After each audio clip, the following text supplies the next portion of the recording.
For me, I got to be producer as well this week. Oh my goodness.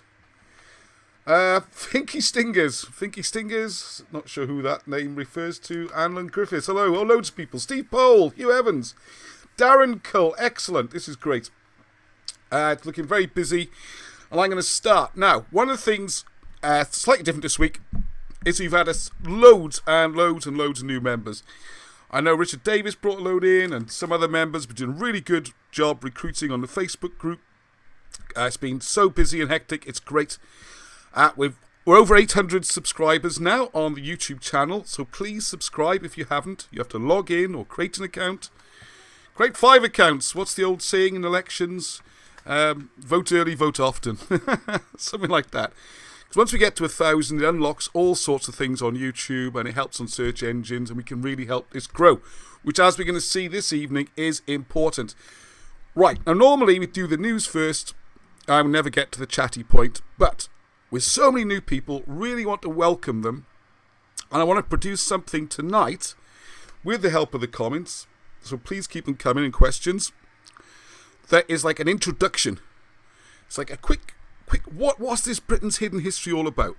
I've been invited into this group, I'm watching some videos, I quite like this idea of walking up some hills or seeing some stuff I haven't heard of before, but really, why are we bothering? You know, what is the history actually referring to, okay?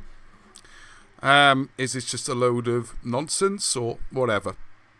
And you'll find that, excuse me, while I'm trying to get this working as well, you'll find that a lot of people respond to a lot of this as well. You discover more and more with quite a bit of ridicule and abuse, all sorts of stuff. And it's to say it's slightly controversial is an understatement. All right, so I'm not going to go through the whole history all the way back to migrations and all that. We touched on that before, and that's really what this project is all about. We're all learning more and more as we go along from the various writings. But are you going to hear some noise now? Because there's loads of boys. Not loads, sorry, social distancing. There's my children out the front playing rather loudly, and they'll probably be interrupted on a regular basis, okay? And I didn't cough just then. Right, now then, so I can see him running around. It's good. This could get badly disrupted this evening, so please bear with me. This is live, as they say, and nothing like live, is it? Gives it a bit of magic. Right, so what I'm going to do is do a run-through, a quick overview. What is Britain's Hidden History? What are we on about? Is this all just made up? Is this ridiculous? Why did I never learn it in school or university? Why is it professors and TV? Why do they never tell us this? What on earth is going on? And why do we know nothing about it? All right? So, try a little bit. Then I'll try and do some news at the end and some announcements. Oh gosh, it's going to be a long old show. All right? It won't be a long old show. It'll be an hour long. Stick to an hour, Ross. Stick to an hour. I must do an hour, okay? I'm not going to wander off too much. A little bit of a lag. Let's see if the screen show. Yay! There you go. Now then, what you'll find is, if you look at history, when you go to history books these days, you will see a certain version of history, and you will imagine, like everyone else does, when you go to school, that this version of history is what's always been taught in school. It's always been correct. What possibly can be the problem? People fall in love with this subject. People spend years and years and years learning it. They spend money going to university. They get jobs. They write books. They become famous. They become professors. They become on the TV. They become celebrities. And then it turns out that actually what they've been saying might not be correct. In fact, it might be. It's a version of history that was invented, was coming up to 300 years now. It's quite a long time. So, as you can imagine, it's a bit of a shock to these people then to them be told that, hey, this is actually not proper British history you've been talking about, writing about, teaching about. This is something that was very much created round about 1714. So, hands up all those people who know what happened in 1714 that was so significant. Well, this is the period, as I'm sure you know, when this charming bunch started being brought onto the throne, there was a bit of a crisis of accession to the... You have to give the background, first of all, to the British throne, or the English throne. And the English throne, there'd been a problem with the Stuarts and Catholics. We had English Civil War, only been 50 years earlier. There was a lot of chaos. We'd had the Restoration with Charles II. By the way, we had a fantastic new book coming out about that, called Architecture of Empire, which is brilliant, by Robert Shaw, one of the members of our group, Rob Shaw. It's brilliant. Going through how the whole thing with the fire of London, the plague, war, famine, the 4 rides of the apocalypse, all that was arranged and was part of this ongoing war between the Stuart royal family, the unicorns, and the lion. And they're the ones you see on the British crest, or English crest, I'd call it. And part of that then was the city of London being the lions, and they won eventually. They got rid of this old divine rights, and they introduced, first of all, William of Orange, what they called a glorious revolution. I think that was 1688. And it wasn't a glorious revolution at all. It's the first myth. It was actually an invasion. It was a full-on invasion. Like, it turned up 20,000 troops, and they chased the incumbents out off the throne, and they got a Protestant puppet king who was very much at their whim, operates at their whim. So you got William and Anne. All right, that's when the king came in. Not really a real king and queen at all. Okay, that failed. It didn't fail, but they didn't have any heirs or to continue. So the scouting around started to find who's going to be the next kings of England. That the city, the people with the money, and the church, the Protestant church, could trust.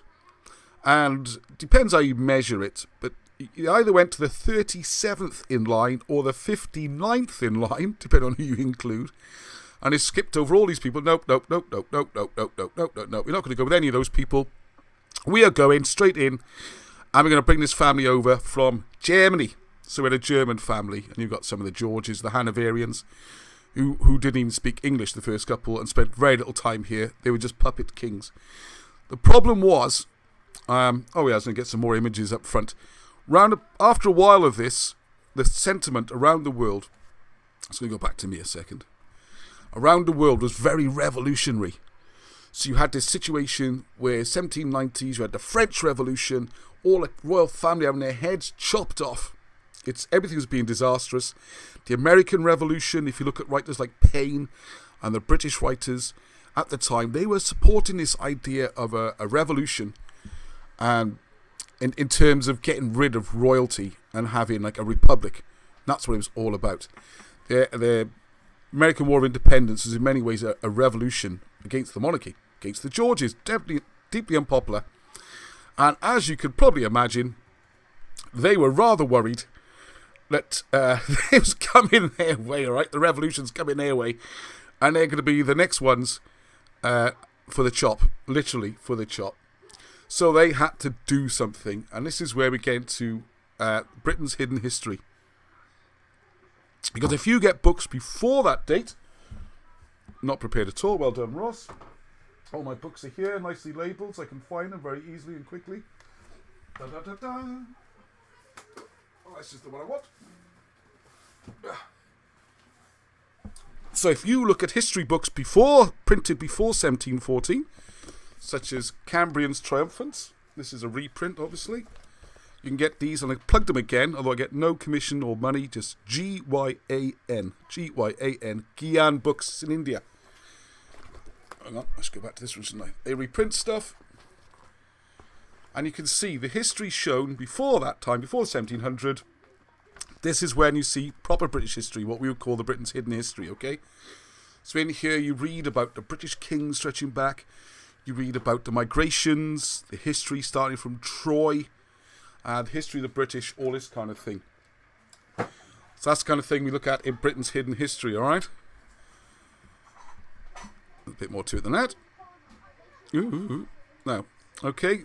Now, what happened? What did they do in Britain, alright? What did they do in Britain? Well, the first thing they did, and this picture amuses me because they actually look more British, because they look quite clean-shaven. But anyway, I just searched for a random picture of Saxons. The English, first of all, were convinced by the government and the kings that they were not British, they were Germanic, that they were Anglo-Saxons. And this myth of this massive crushing invasion where these hordes and hordes and hordes of Germanic tribes came along, and the English are actually Germanics, which fits in, you see, because the Hanoverians, the Georges, they're Germanic as well. Okay, we was robbed, I agree. So, the biggest losers in all this, people think there's some sort of Welsh campaign I'm running, or we're doing with the Britain's Hidden History group. No. It's called Britain's Hidden History for a reason, not Wales' hidden history or Welsh history. It's Britain. Because the people who've lost the most, I would argue, are actually the English. They don't even know they've lost a history.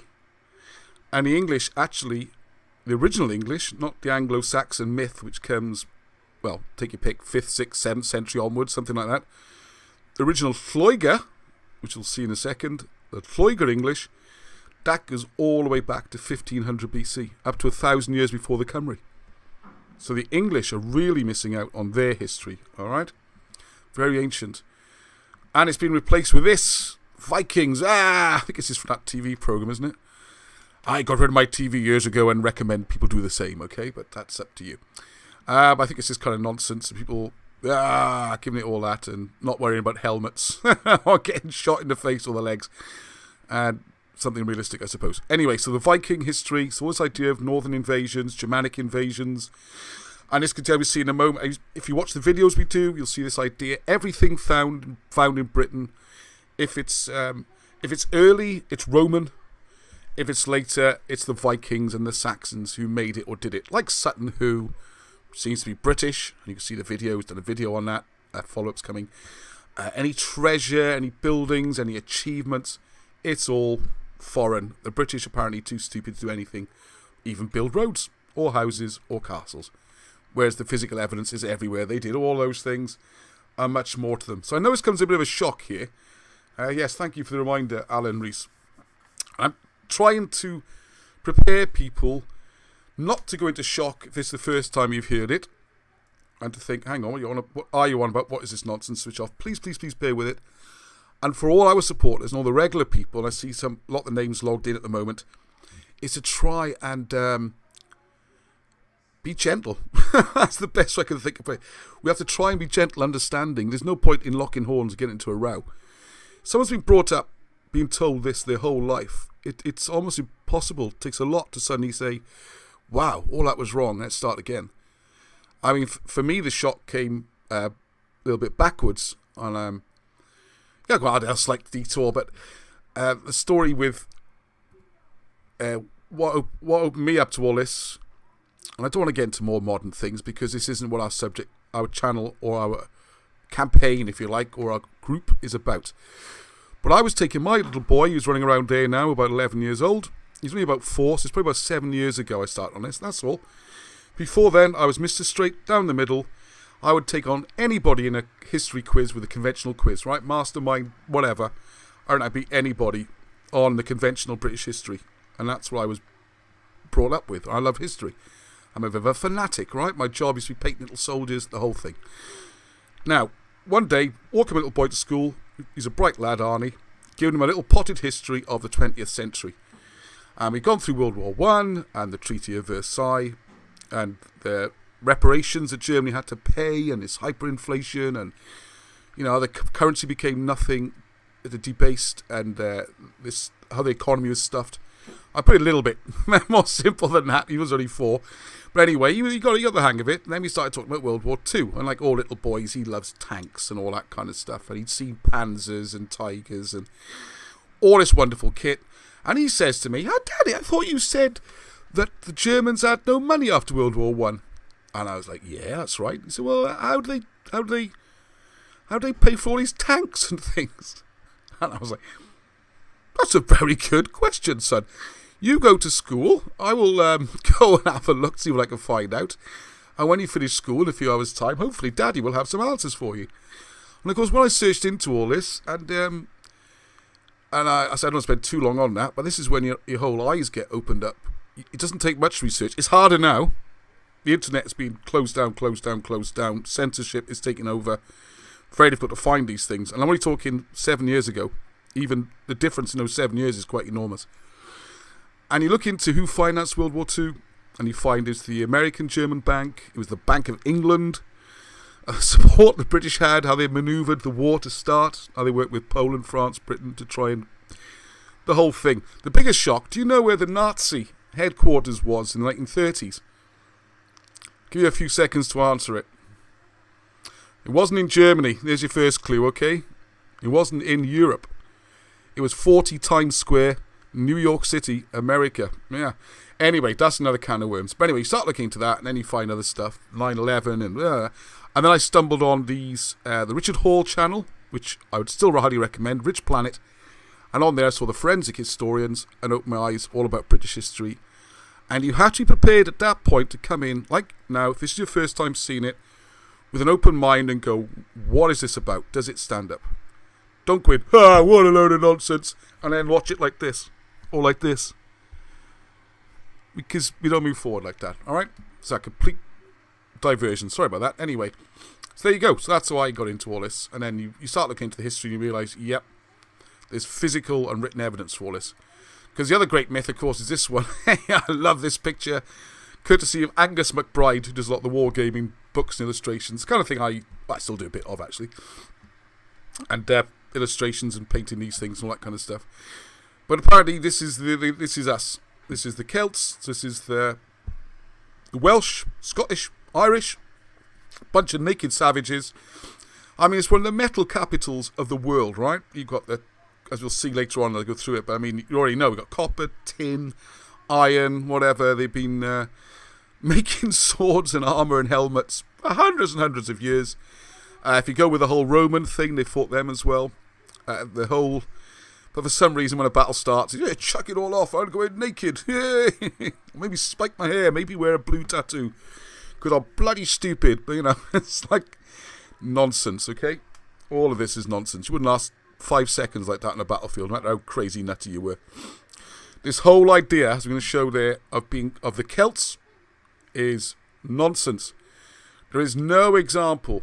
I challenge anybody out there, find any reference to the British, and by that I mean the Scots, Welsh, and the Irish. Sorry, I know British is offensive, but all three of those, find any references to Celts. You won't find any, alright? All mainstream history is false, Stephen Drake. Yep, I'm afraid it's looking increasingly like that. It's very hard to find anything that's true. So anyway, this is... oh, hang on. Oh, no. You missed the last map, didn't you? Sorry about... There's me rambling on. You couldn't see it. See, this is why I need a producer. Hang on, it's coming back on. Right, there you go. Sorry about that. There's the crazy picture of the Celts, alright? There they are. Throw all their clothes off. Who cares about armour and all this kind of thing? I'm just going to run in naked. It's obviously the way you fight a battle, where people are chucking things at you and trying to hit you with big heavy swords. I don't think so. Right. This is the graphic I wanted to show you. There's no example of the British being called Celts before 1714. Have a look. I had so many Facebook arguments, and people get so nasty and aggressive, especially if someone, in fairness, has spent years and years doing Celtic studies as a degree and is a professor in Celtic studies, and you say, well, we ain't Celtics. There's the Celts, all right? That's what the Romans called the Celts, up in northern Italy there. I hope you can see that.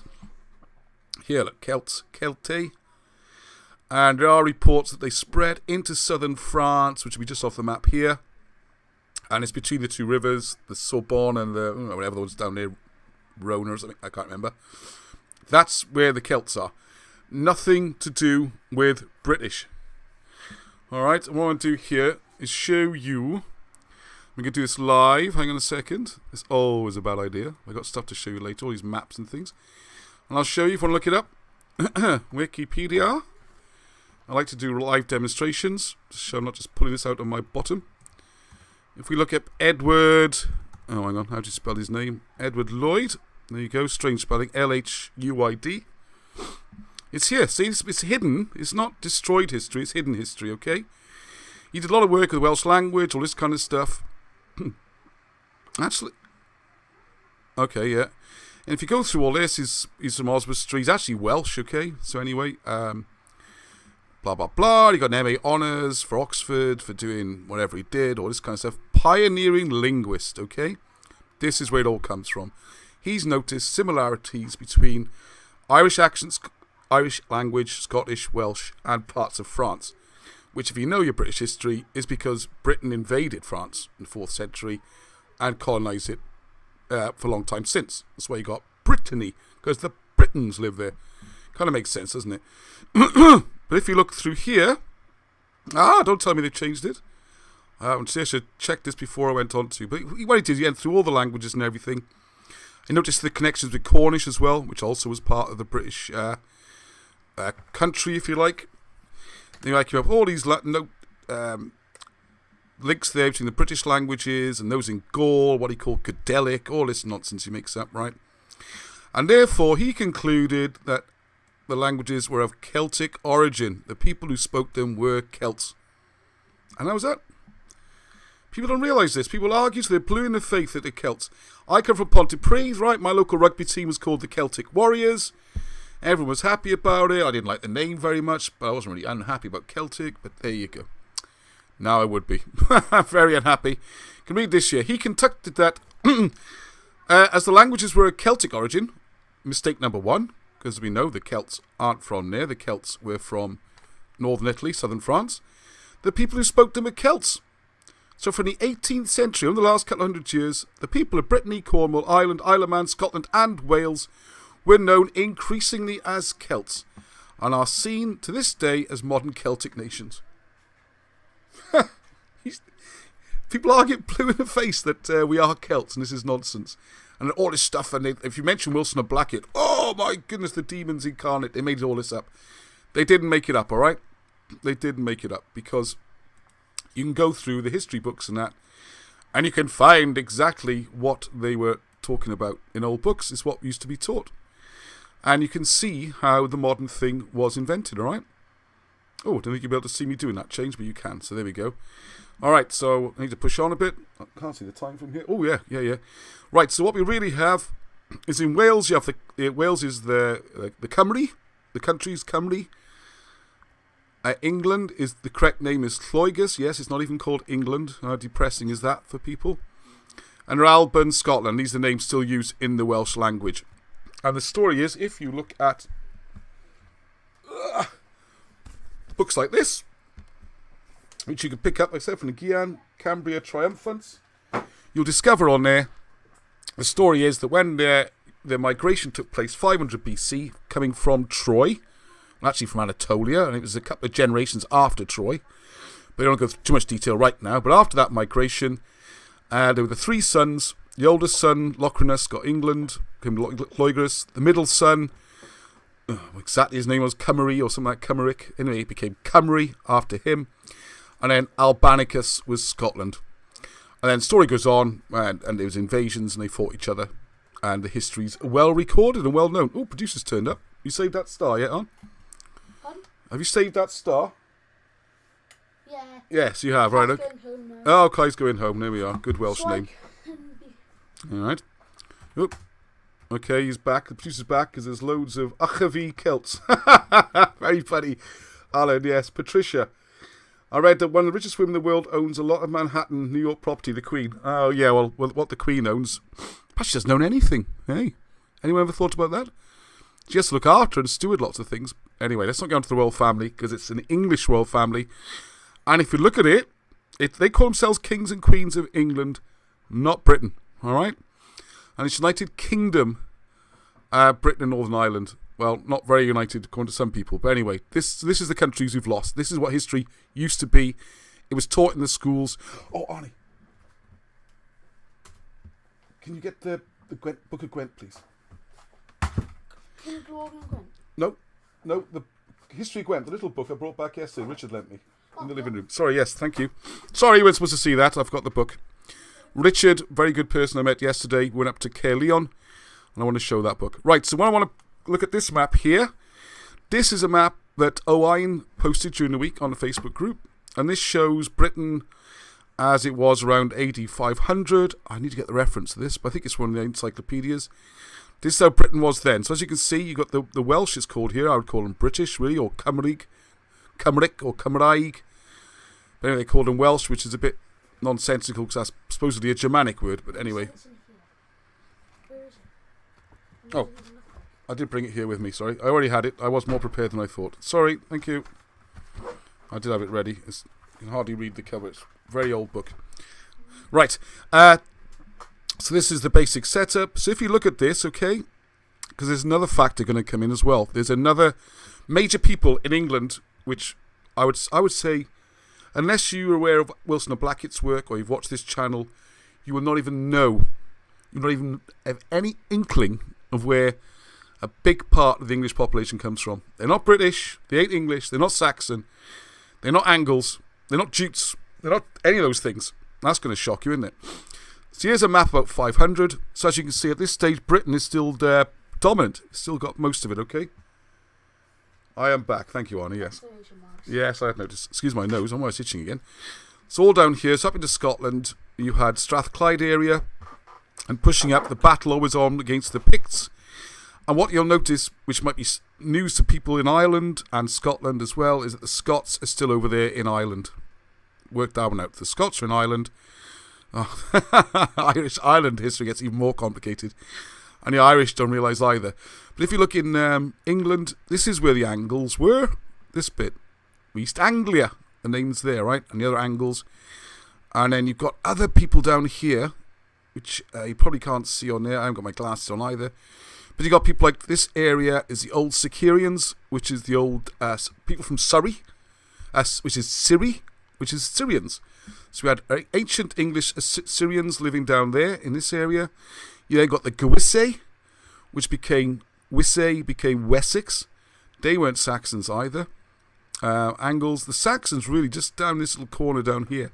Because the other joke is, of course, that they were there guarding the coast. Well, why are they down here then? Well, this is because that's where the rest of the British were in northern France. So a very different picture. Now this might surprise you if you aren't aware of it already. Is by the time you get to the next map, you suddenly find the middle has got this big country here, this big people called Mercia. Alright? So Northumberland is mostly Angles in fairness, although they have absorbed British. And this is misleading because as we'll see in a minute, there's still some British kings here till the 7th century. Most noticeably in the Leicestershire area. But what you'll see is this big Mercia suddenly appear. Like on this map, where have they suddenly come from? It's not a case of one of these expanding. This has appeared. Almost like magic. And if they're coming from the coast, then there's people all the way around them. So how can they suddenly appear in the middle? There's a mystery. And if you look at the history books, what you'll find is around about the period they appear, which is between 500 and this is 700. They appear in history, and the people who disappear from history, I'll get a comment, see who knows this, are the Vandals. How weird is that? Yep, the Vandals had raided on through Italy, all the way down, gone over to North Africa, sort of re-establishing Carthage, and then when they were off attacking Corsica, the Romans had come in, duffed up what was left, basically old men, boys and families, chased them off into West Africa. The fleets come back, and according to history, they just kind of vanish. Or they just decide to just forget they've got all these ships and everything and just become Berbers or whatever it is. Whereas what if you look at their stories, and what Wilson Blackett shows is they actually came to Ireland, and then the Welsh king Arthur came across to sort them out and stop them ravishing the Welsh territories in Ireland. Another thing which gets written out of history. The Welsh kingdoms around here. One I will throw in is that there's supposed to be a Roman castle here, Roman fort just outside Dublin, except the Romans don't even claim to have gone to Ireland. And this is probably a British fort. How about them onions?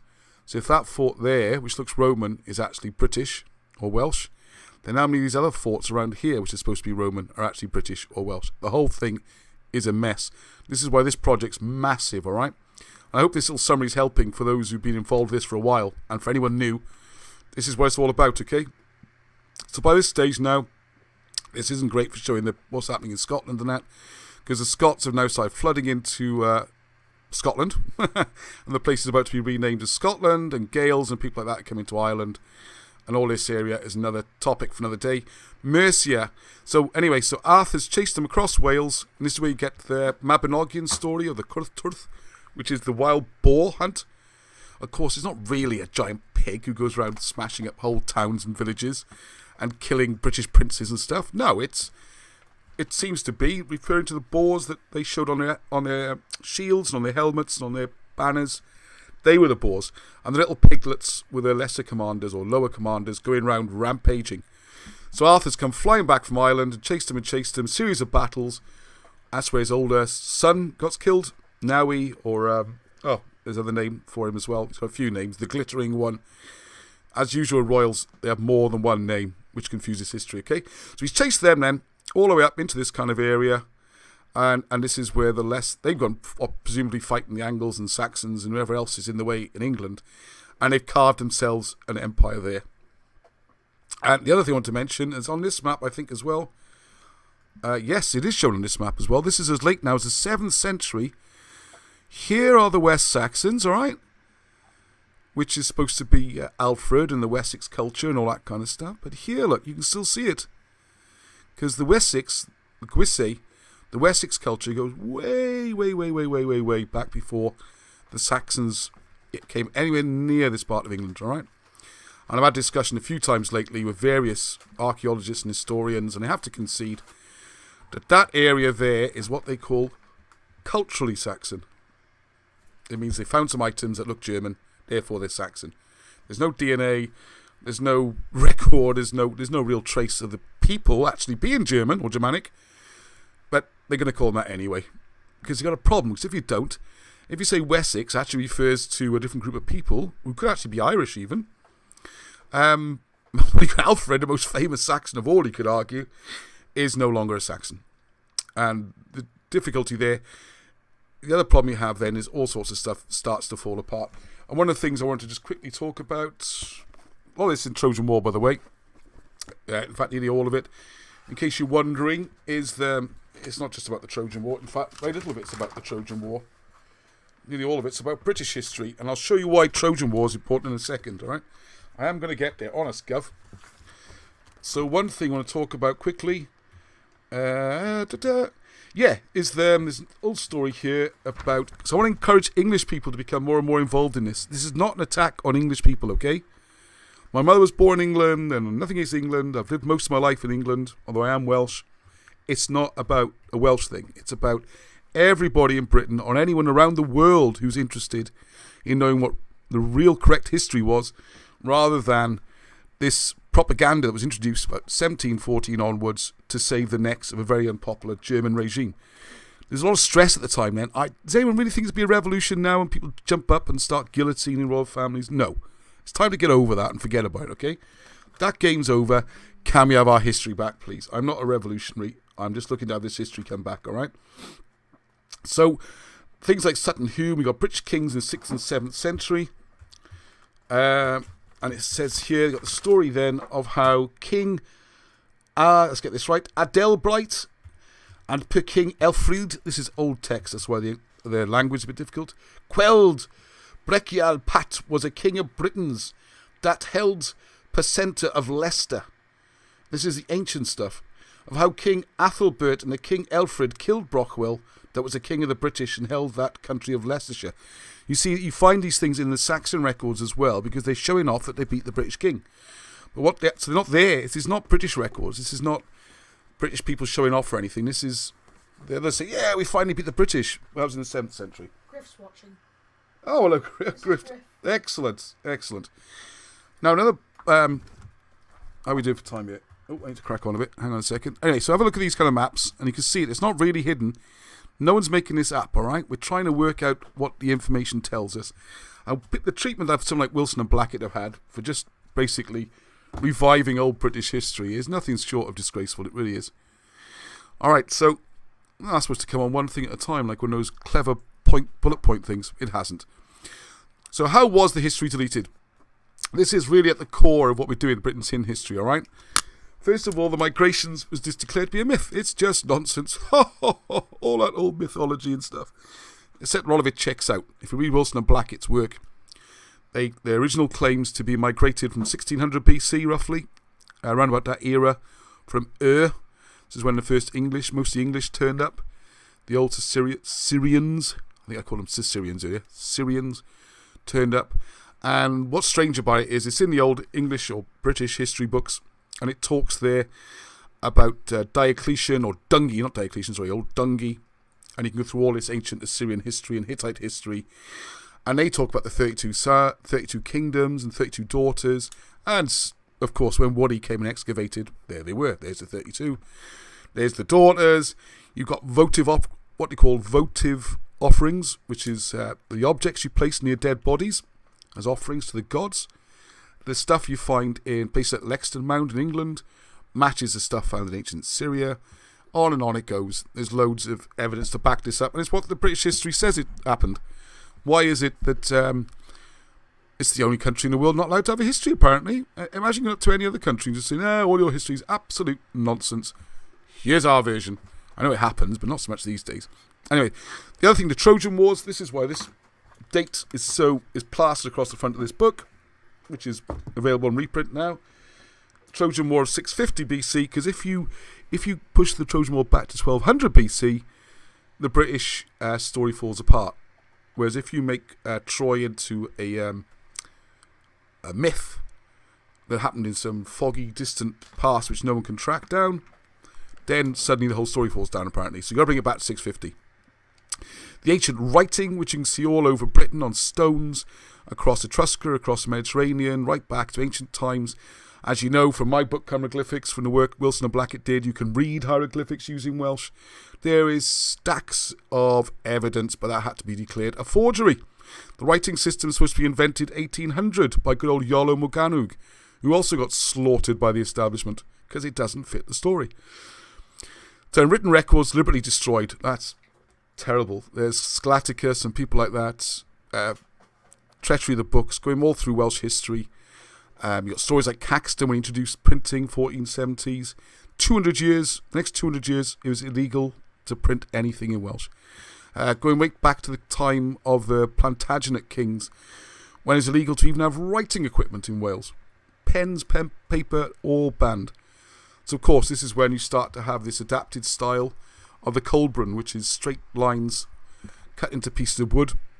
I started doing work on that, getting my head around it. Not that difficult. It's a writing system. It has to be a little bit subtle because it was, after all, trying to hide information from the people who were trying to persecute them. And then, of course, what you have to do, if you delete everything, you create a void. You've got to fill it with something, which is an idea of English all being Anglo-Saxon pride, and the Welsh, Scots, Irish all being Celts, and British barbarism was invented. It's a term. Got the books here. Hang on, let's grab one of these.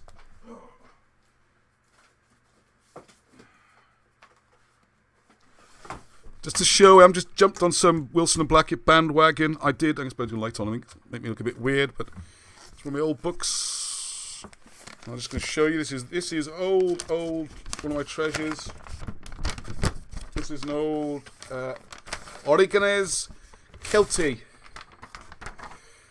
That's what. There we are. Origenes Celtica.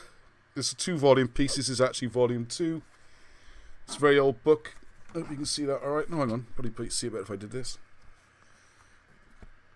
Alright, this is not original. Probably worth quite a lot. But it's Origenes Celtica. And this is Edwin Guest. He's a nutter, really. And he was put in charge of, I think, Oxford. And then Stubbs was in charge of Cambridge, or the other way around. And their job, they were confirmed at Church of England. They had to be very religious. One was actually a reverend.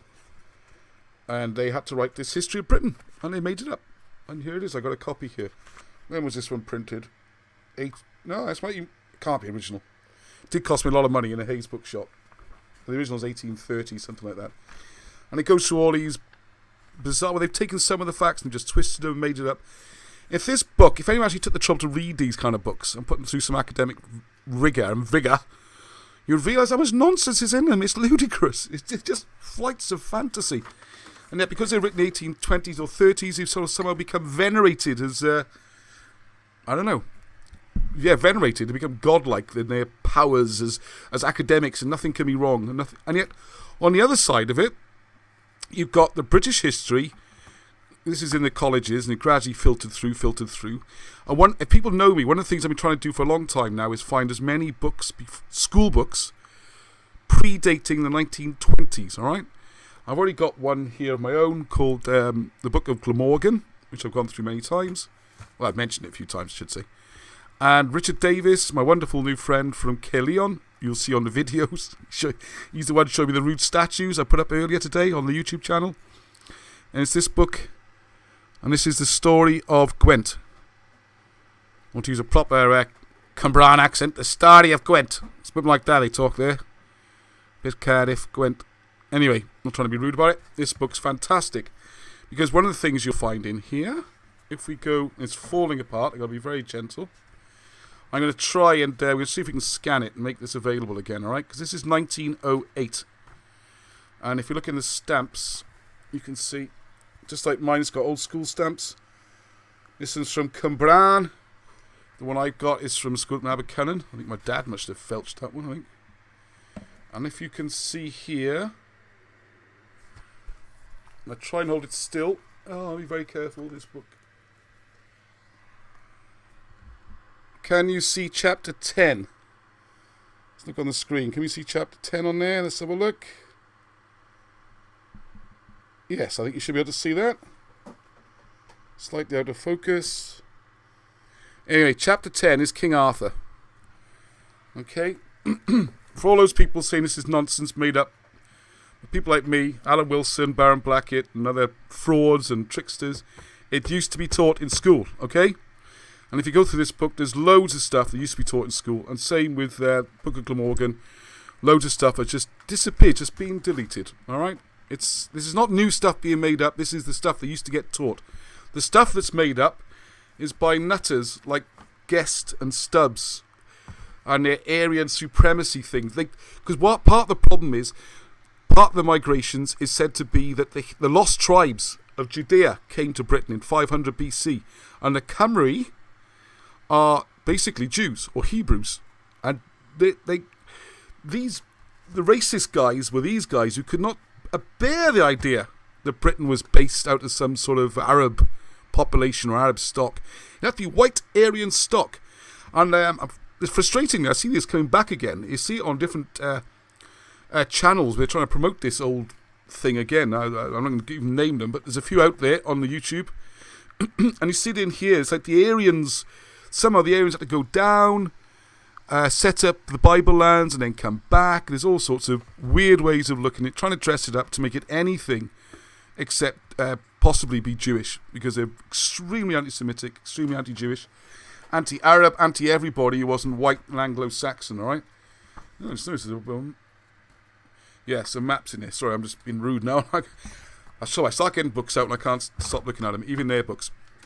So the racism and everything, all this stuff about nationalism and all that, this is destroying that, okay? This is not about that. And the myth was created then, this whole concept of British Israel, and that's some sort of far-right... rubbish. Absolute nonsense. It's the complete opposite, if anything. It's showing the British actually migrated from the Middle East. Not that they were some sort of Aryan supremacists, alright? So get over that one. Who's put on there, sorry? Reprint on... Oh, £28 reprint. Thank you, on 8 books. I would love to look for that. I highly recommend this History of Gwent. So many copies are on 8 books. Survival of the Jive is one of those YouTube channels. There's quite a few of them around, and they kind of dress it up, and they do a similar thing to what I've been saying in many ways, and they say, oh, this used to get taught in schools until, World War II, when fascism was defeated, supposedly. Yeah, it was, but only for 100 years. It wasn't like that was always taught in schools. It was dreamt up in the 1830s, and it was very dangerous. It led to fascism. It led to white supremacism. It also gave... a justification for the expanding empire. Britain was taking over the world. Britain ruled India. It ruled, a quarter of the world's population, something like that. Well, how could you justify it? You had to show that you were the supremacists. I even saw a video the other day showing how they set up ancient Japan, and they set up ancient China, and all of them were set up by Aryans, and they had these mystery tribes that came in, was totally superior, and told them how to do everything, and were wonderful, like some sort of gods. And that these... tribes just kind of was living in mud huts up until then.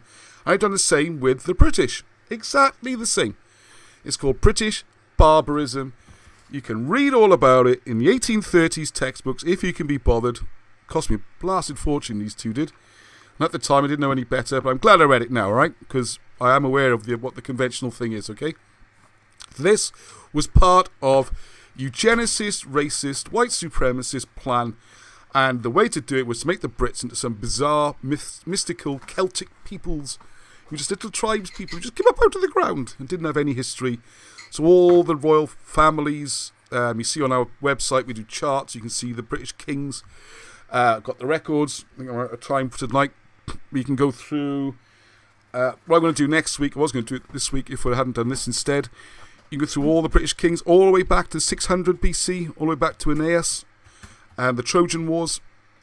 And the worst, what we'll add in as well, by screwing up the history the way they've done, by insisting that Egypt has to be far, far older, and the Trojan War has to go back 600 years to 1200 BC, they've created this massive 500-600 year gap, which is now called the Ancient Dark Ages.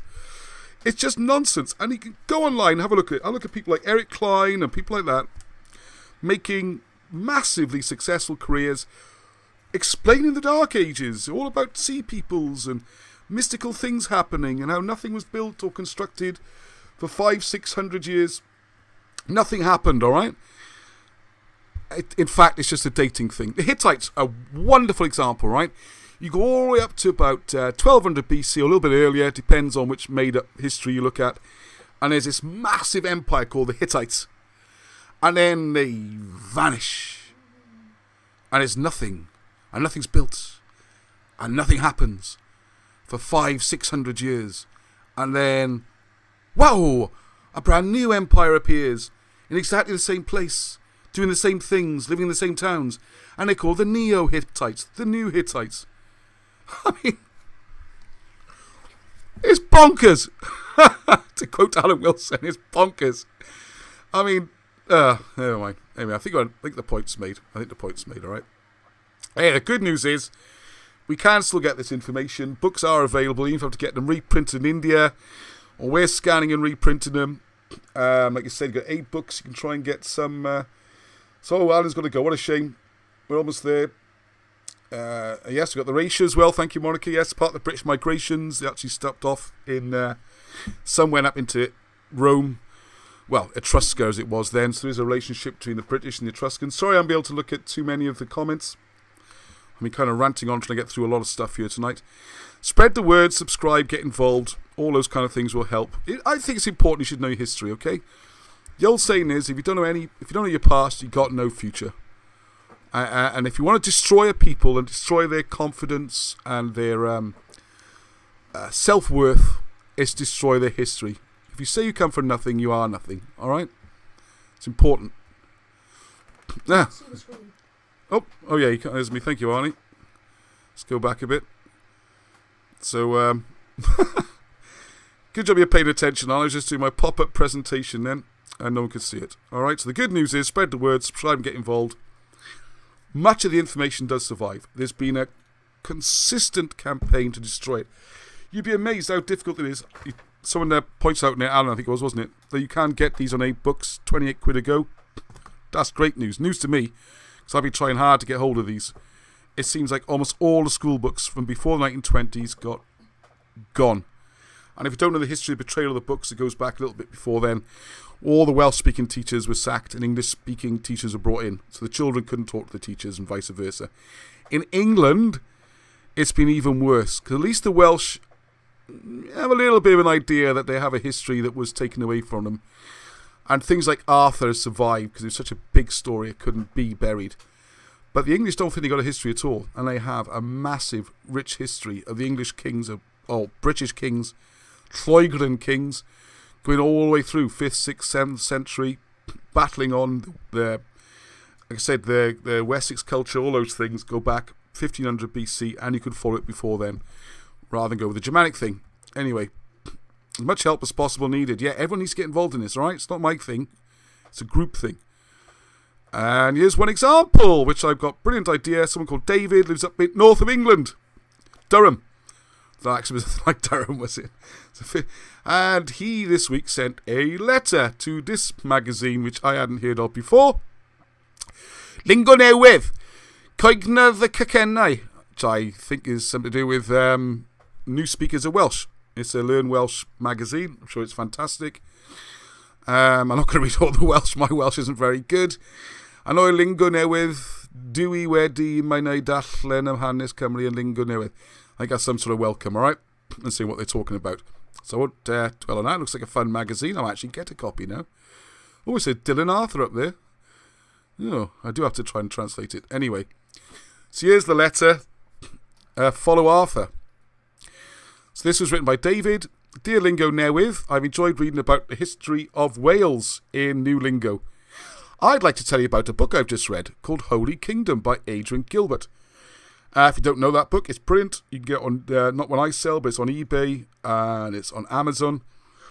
It's the information of Wilson and Blackett, written by Adrian Gilbert. It's a very good professional writer who made it into a kind of a story. It just covers the whole thing, which I haven't even covered in this presentation, about Christianity coming to Britain before it went to Rome.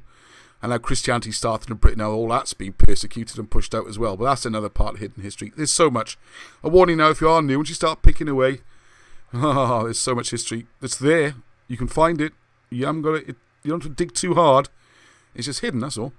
Anyway, so he's mentioned that book, and I think one of the reasons is he mentioned that book is because Wilson and Blackett are a little bit toxic. As soon as you say those names, everyone goes, "Whoa!" Like, honestly. Anyway, this book shows how King Arthur came from Glamorgan. It also shows many places in Wales that you can visit to see the old history. Only a few people know about these places, but it's a good day out with the family to see the countryside and the real history of Wales. Excellent letter. Very neutral, not aggressive, not attacking anybody. Approach I like to take as well, please. Apart from my rant now and again. Also, when you look at the maps, you can read the old place names, and the old names tell the stories of the battles and events. The place names in Wales have not changed for a long time. I feel that reading the old names helped me learn Welsh. Good angle, eh? If you want more information, you could read the book Holy Kingdom or browse the web, Britainshiddenhistory.co.uk. Thank you very much, David, because they did run the letter and they printed it. It's in this month's issue. So you can get a copy of that. Bingo, well done. Great. So, how much time we got? Oh, 5 minutes. There was a few things I want to show. So I hope you enjoyed that. It's a welcome. So please, you are very welcome if you're new to this. And my thanks go on for all the continued support from those people who are involved. People are being so good. There is so much research going on behind the scenes. I only get a chance to show a tiny bit of it here. Only a tiny bit goes onto the Facebook group. Trying to get everything out there. We're working on the books hard. I want to get more videos out. All the help, as I always ask for, please. If you can contribute on the Patreon page, chuck a few quid in the pot every month, that would be great. Get some subscribers for YouTube. Anything like that, all helps, alright? Because we do need to all pull together to make this work on a long-term basis. Anyway, here's a few random things from the last week. Okay, great, no lag tonight, it's brilliant, much easier. Right, this is from David Morgan. And this is wonderful, because this map shows, not the last, I said that last ages now. This slab, as it says there, as Dave's put it, shows the distribution of bronze alloy, which is traced chemically to the Great Orme copper mine in North Wales. One of the biggest mines of copper in Europe, and the mine producing the purest copper. It shows the alloy being taken all over Europe, and I believe much further. According to some anthropologists, there is a mystery regarding the whereabouts of the high-grade copper used in in Egypt, and the Hyksos people. Well, the Hyksos, of course, according to Alison Wilson and Blackett, are actually precursors to the Cymry. Alright, anything else you see on? Truth doesn't care about your feelings, yeah. Yeah, so if you're upset, that's just the way it is, isn't it? Yeah, I've got to thank Patricia Gilcash, who's been helping me so much get these books prepared. We had a lot more work still to do than I realised, and without her, I would be lost, so thank you. I'm going to get those done. It's only going to delay things a week or so, but there are a lot of improvements we could make, so we're going to do them. So you have to wait next week for your book. Sorry about that. Anyway, so if you don't know, there's Great Orme up in North Wales.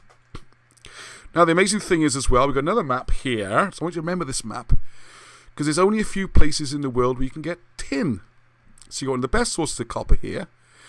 And you've got Cornwall down here, of course, famous for its tin. So you've got the copper there, the tin there. Two best sources in the world. But the Bronze Age, not supposed to start anywhere near there. It's supposed to start off in the desert somewhere where they don't have any tin or copper in some places. So tell me how that's supposed to work. There you go. This is again, David Morgan. Thank you for his good research. This is saying tin is very rare, only 2 parts per million within the Earth's crust, compared with 50,000 parts per million of iron. So iron's quite common. That's Griff. Tin. Oh, hello, Griff. Where's the Patreon page? Leave it in the description. I don't have any money. If you want to see it anyway. Thanks, Griff. The thought counts, I think. The thought that counts. Yeah, under 18s, please. You don't have to contribute cash. Your enthusiasm and to see you learning something is fantastic and cheers me up. So see, the blue ones are the minor deposits. And the major ones, again, it's around Britain.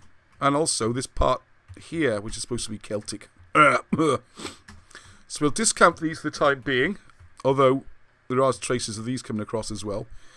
But the point we're making is, why is it everyone's so obsessed with this area where they don't have the resources? If you play computer games, you're trying to rule the world, you want to be where the resources are. Because don't forget, the tin is there as well. And you need both to make copper. Also, one of the richest iron deposits there. And the anthracite coal to get the high temperatures. And the lime to make the kilns and all the other fun stuff. Wood, food, climate, whatever. Of course, the old joke in Wales is we've got the worst weather and the best climate. Right, so one of the things that's been happening as well, I think you're all aware of this, but I'm just going to throw it in there a few minutes at the end. One of the ways in which Welsh history is being taken away, all of English history, it's not just Wales, Scotland. It's very difficult in England now, because a lot of this has already been done. A lot of the names are being changed. In Scotland, a lot are being changed, and they're being changed with the promotion of this Gaelic idea, rather than the old Scottish tongue. Even the Gaelic thing is a bit of a con, really. As you saw before, the Scots Gaelic only arrived so many hundreds of years ago. There is an old, very Welsh-type language, and you see the names all over the place. Like in Glasgow, you got Govan, and St. Gawain is from Cardiff. And anyway, that's all more subjects. Come again, Britain's Hidden History. There's brilliant stuff every week. Go and check out the other videos. Just yesterday, we were going up to King Arthur's Castle, Caerleon. If you want a day out, see the video. I'll put the video up soon. I got a video up today about the rude statues in Caerleon, you can see. They're very rude. And also, half a mile away, ignore all the Roman stuff. We'll have a look, it's good fun. We always enjoy it. But just half a mile away, up on the hill, you got there's the proper Welsh fort. And this is why you see why the campaign's so important. In the 80s, well, starting in the 70s, in the 80s, they're going to build all the way over that hill. And people like Wilson and Blackett got in the way and protested and said, you can't do that. This could be Camelot. It's an ancient Welsh hill fort. Don't just run through it, all right? And they did stop it, and it is protected, supposedly, for the time being. So doing this makes a physical difference, especially for future generations. So yesterday, because I had Richard's help, and he's from the area, we could walk up and see this hill fort. You can still see the rings, the banks, the ditches. There's been archaeology up there. We got the book. There's a book by Ray Howells there. So all this is available. Richard Davis started a group in Cwmbran and got lottery funding and volunteers and did archaeological digs. We saw those yesterday as well. I'll get those videos as fast as I can. Another thing that's happening here is names getting changed. This is their poster one they use. The BBC talk about this. Everyone talks about this.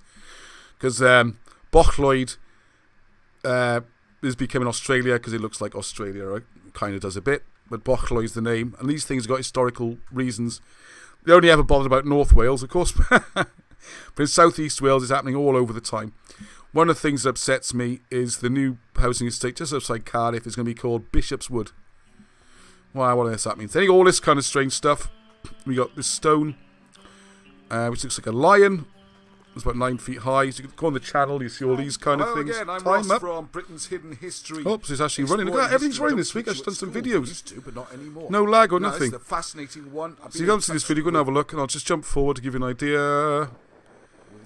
Because this is where the two in a glow is supposed to be where the Ark of the Covenant is. Another big story. If you're new to the subject, you can follow the migrations of the Jewish people to Britain, and maybe the Ark of the Covenant's there as well. Alright, this is a few Alright, close-ups there. Now, hang on, let's take a good picture of this. Love a close-up look at the stones. There, that's a good picture of the lion. Look at this In its angle. glory, look at that. Isn't it fantastic? Arrogance. I'm the king of the jungle. That wasn't what I meant to show you. I'll just have a look at the channels anyway, alright? Oh, you see the kind of things I like to watch there. Not CNN. I did not put that there, okay? That's auto-prompted. Couple more things before we go. Gosh, that hour just flew by for me anyway. What's this one? Depicts a dual-crested helmet. Oh, helmets I wanted to talk about just quickly, because we're hot on the trail. I've got Mandy McCourt. You can see her name there. Mandy's fantastic, top researcher. And she's tracking down the helmets and the armour and stuff that's been found in Wales, and it's also in England. And it either gets, in England it tends to get called Saxon, and in Wales it tends to disappear or get nicked. I know, sad but true, or the dig gets cancelled. It's quite sad, because another one came up today on, made me laugh again. What was it? Oh yeah, did you see the big headlines during the week? Oh, I didn't put them on my thing. The first Viking helmet found in Britain. Whoa, everyone's excited. So of course, me being me, says my friends on the Anglo-Saxon sites, how do you know it's Viking? And I said, well, there's only been one other found anywhere. Only one other's been found anywhere in the world, and that was in was it Scandinavia or somewhere? So it must be. so as I said to them, so if they'd found the British one first, would that mean the one in Scandinavia must be British? Why does the one in British have to be Scandinavian? And they're only similar anyway. Anyway, it just goes to show, anything gets found before the spades even hit the ground, it's either Roman or Norman, or it's going to be Viking now, apparently. It's another one. Just we watch about. Have a look at this. This is us climbing Britain's first mountain, first city, perhaps. So I didn't realize. I think something's happened here. This wasn't the one I meant to show. Anyway, there's Rob. I got to show Rob. Let me give Rob a plug. Mr. Pierce, fantastic. Brought his son yesterday as well. It's a family day out. You see the views, some of the spectacular places we go to. Tell your friends, go out there, see the places. Physical evidence is available. All right. Oh, and there's the maps. I've already shown you that one. All right, brilliant. Well, we're just over the hour mark. Let's go back to me.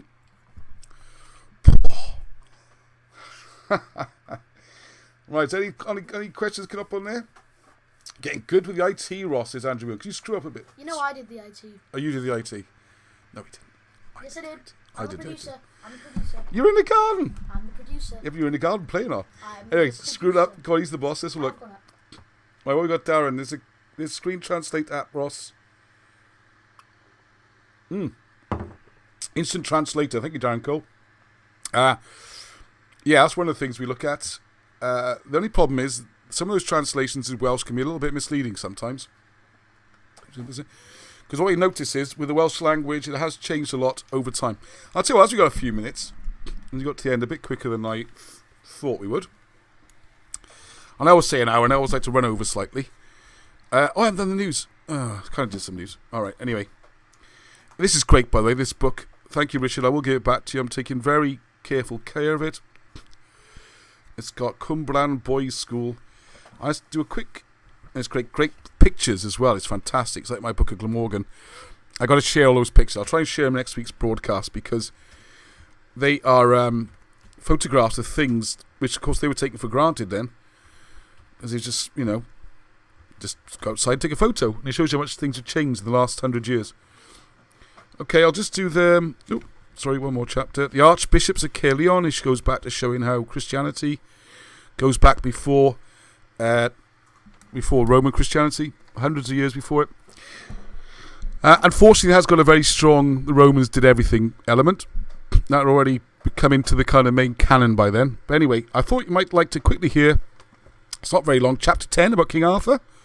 Is anyone up for hearing that? The story of King Arthur as was taught in schools in 1908. It's only a very brief kind of summary. It's got this lag to wait now. I'm sure people like to hear a bit about this. Anyway, I'll skip the introduction there. As soon as the Roman warriors had withdrawn, Britain became a prey to the enemies who threatened it by sea and by land. The fierce Picts swept down upon them, killing, burning, and plundering. And I'll do it more Anthony Hopkins, I think. Or Richard Burton. With them came the Scots, a wild tribe, then dwelling in Ireland, while the southern shores were infested with hordes of Saxon sea pirates. See, the southern shores. Foes are they, says an old writer, fierce beyond other foes, and cunning as they are fierce. The sea is their school of war, and the storm their friend. They are sea-wolves that live on the pillage of the world.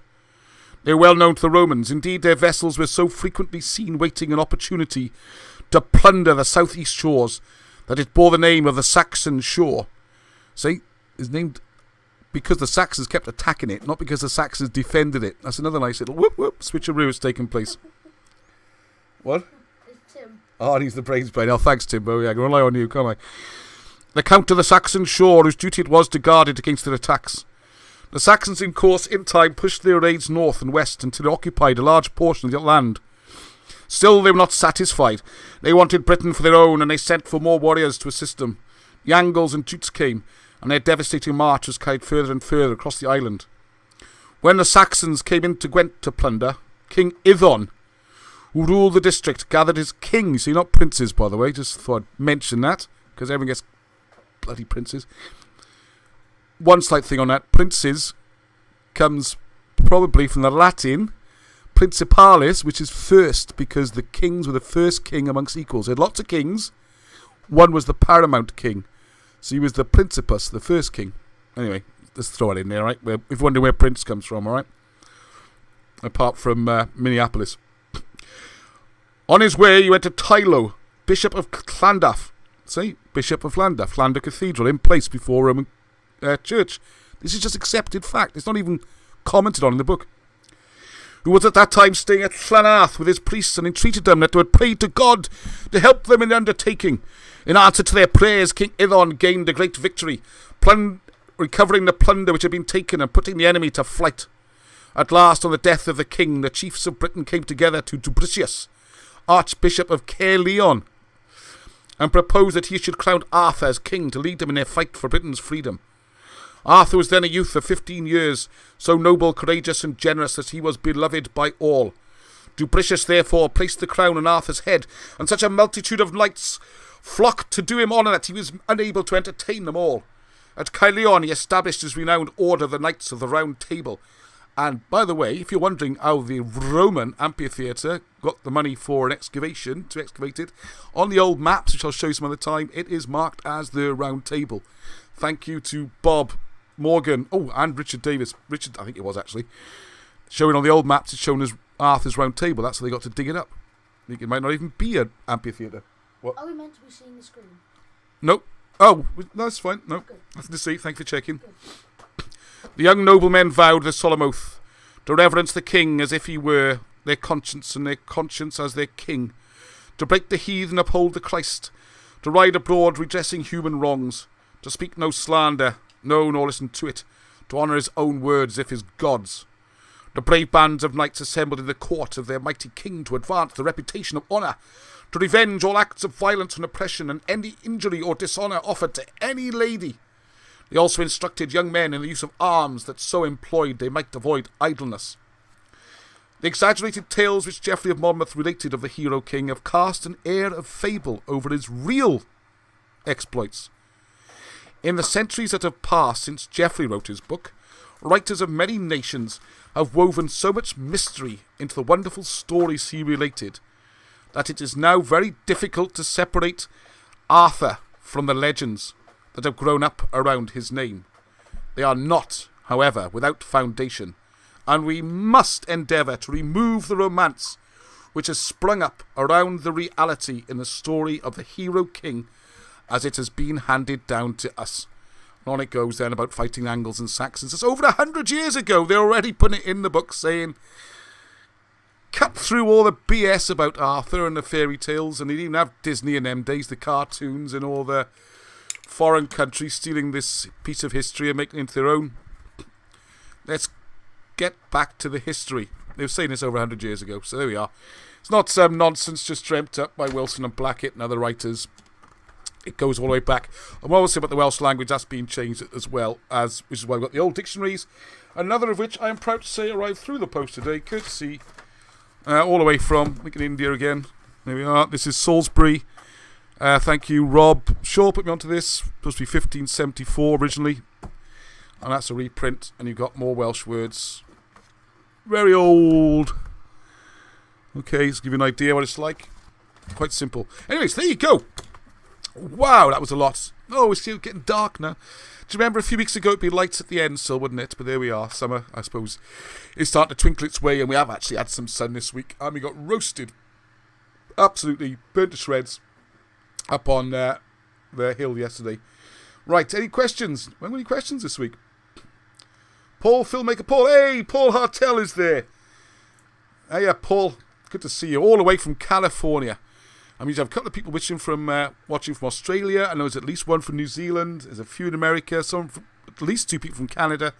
It's amazing, isn't it? I have to say. We have to try and use the... Yes, I am reading from the Story of Gwent. Yes, thank you for asking. You can hardly see the faded cover, unfortunately. Tell you what, just so I can pick out a couple of old pictures, shall I? A couple of photographs.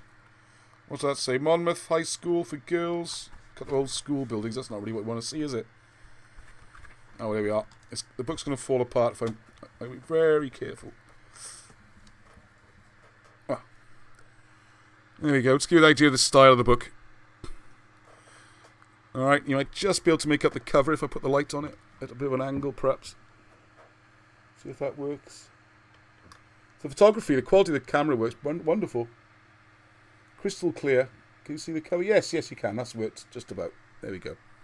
Anyway, alright. Well, anyway, thank you very much, everybody. There are loads more videos coming up this week. Please join. I keep pushing the subscribe. I hate to sound like one of those tacky YouTubers. But once you get to 1,000, I don't care then if it grows or not. Obviously, I want it to, but thousands are cut off to open all the features you can do with YouTube, which we can't do without it, right? So, become an established channel then. It's like if you notice at the top of because we got past 750 or something on the YouTube channel, it now says Britain Hidden History on the top. It's just like that. Alright, I've got the Patreon, I'll put it in the description. I think that's everything. Anything else from you, Arnie B? No? All good? Except for subscribe to Arnie Presents, the best channel on YouTube. Yeah, Arnie Presents is his channel. What can he do, eh? Some good stuff on there. Especially if you like your video games. What you've shown tonight, Ross, is enough for everyone to look into this stuff. Thank you, Robert Pierce. Thank you, Legolas, our glorious elf there. Yeah, that was the idea of tonight. So if you know all this stuff before, I'm sure you didn't mind a little bit of a run through again. I know it's good for me to refresh my mind, because the danger is, and I think this happens when people come onto Facebook, they see us discussing some little advanced point, they're like, why are they discussing that? And if you're a little bit excluded and feel like, I don't know what they're on about, they're a bunch of lunatics, I'm out of here. Or I just don't feel very welcome. So please, please, please make people feel welcome. No such thing as stupid questions. People are going to use terms like Celtic and things like that because it's what they've been taught at school. I said the same things 10 years ago or even 8 years ago until this clown here came along and asked me some questions which I couldn't answer. And when I did find the answers, I can never look at history the same. So there we go. You've now taken the red pill, and if that bubble has been burst for you, I'm not going to apologise. Because, I'll tell you what, I'll finish with a little analogy as I try and warm up the music. Dun dun dun. Come on, like a pro DJ now, Ross, you can do this. It's so good and there's no lag all over the place. I want another track though. I want something a bit quieter. That's what I want. There we go. They call it a bed in the trade, alright? I mean, jenning up. I'm going to do a little, is that my nutty son in the background? A little analogy, okay? You might be aware that even though we live in a regular house, we keep chickens. Alright, now our chickens, they run the place, really. And one of the things I do, it's a bit loud, isn't it? Hang on, if you want to hear my story, I'm sure they wouldn't be here, otherwise would they? Alright, so a little bit of music in the background, not too much throwing me out. Hope I doesn't reach 1,000 subscribers before I do. Yeah, but he's doing video games and stuff, so he probably will beat me, I don't know. What can he do in it? Well, we hope he gets more into history and starts a history channel, that'd be even better, wouldn't it? So I was thinking you could do a tag, you see, we're going to see, oh yeah, other news, of course, I've picked up the computers, I now have them. I've got to see Wilson and Blackett in a few weeks, alright, sorting all out. I'd like to go sooner, but they asked the way things work out, maybe I will. And, Baron Blackett's St. Patrick book has gone to the printers. It's taken a couple of years, isn't it? So don't say I'm slow, alright? So I'm going to be picking up copies of them, putting those for sale on the website.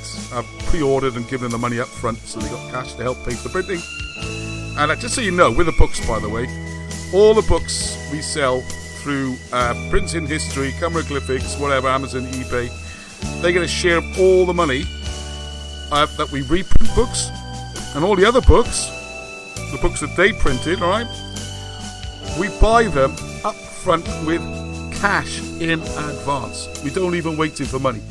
It's not a case if we don't sell them, they don't get paid. They get their money up front. We're constantly out of pocket.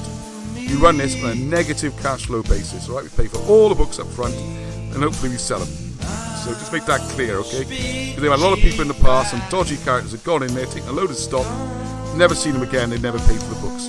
We do the opposite here.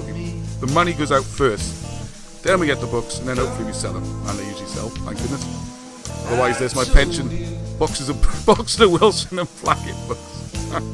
Sell them for the rest of my life. But there you go. Oh yeah, I was doing a little story about the chickens, wasn't I?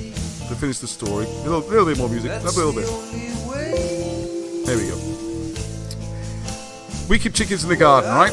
One of the things to do with the chickens, they have to fight for their food a little bit sometimes. They get different food scraps where we got going. They have got their pellets, might be starving. And they got water. And they got quite a good area to run. Two things I noticed. One was we used to just let them go everywhere, but then destroyed all our gardens, which we didn't mind. But then they started destroying the neighbours' gardens, going in the school opposite, and we were finding eggs everywhere, and they had to be fenced in a bit. But they still got a pretty good run, okay? Now, I try and make them as safe as possible. At the end of the day, those chickens, their shed isn't heated or anything, so they have to get used to cold nights, and there's plenty of straw, they don't suffer, but that's part of their life, and they're not sure where the food's going to be. There might be different things, different days.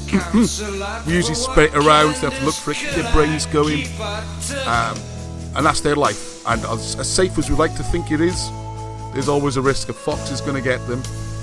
They never get injected with anything, never have any vaccinations or antibiotics or anything like that, so I guess they could get ill. Although our chickens have been there for years, they seem to be fine, alright? Now, the other side of it is you've got a battery chicken. A battery chicken sits in this perfectly controlled environment. They don't run around and that exercise, all that kind of nonsense. They've got some sort of entertainment in there, equivalent of a television, whatever chickens like. I wonder what they do. Some ambient music, perhaps, or just leave them there. Don't know. But it's perfect, right? They get, they don't get cold nights. They don't get extended darkness like our chickens do in the winter. They're not scrambling around finding their food because we stash it different places. It just arrives in front of them, just lean over, peck, peck, peck. They all grow, they get pumped full of antibiotics, they'll be totally safe from disease. They'll fatten nicely, they'll never be eaten by a fox, they'll never be cold, they'll never be dark, they'll never be scared. So which chicken would you rather be? The chicken running around, the free-range chicken, taking his chances with whatever life throws at him. But he knows. Another thing I noticed, one thing I put on there, is that the chickens who have the longest, right, the oldest ones, the ones who remember what life was like before the fences went up, and they used to wander across the road and down the neighbours and into the school next door and all those places, they still try and get out. They know it's there, you see. Whereas the other chickens, the ones who were born into it with the fences, they don't know it's there. Yeah, they'll stay inside. They're not so bad.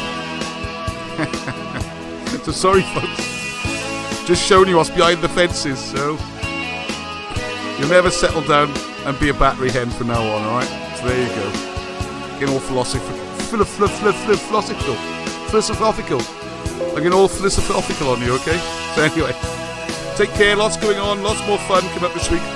And until the next time, spread the word, smash those buttons. We'll see you soon. Heather!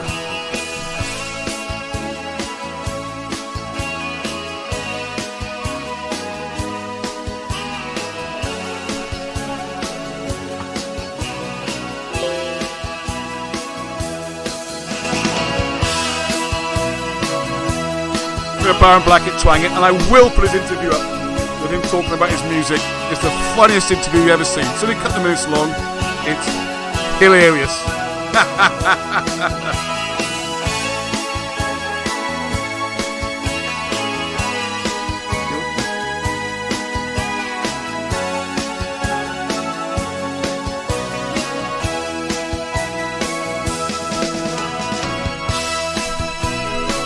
Yep, I'll leave the chat on a little bit longer so you can smooth conversations. Thanks for everyone for coming along. Hope you enjoyed the show. Great to see so many people contributing and chipping in. I really think we're getting places, and it's growing. So thank you very much. And keep going with the chat. I'll leave you on another 15-20 minutes. So be sure to exchange some emails, anything like that, if it's someone you want to continue your conversation with. All right, very best. Love to everyone. God bless. North Star, Heather.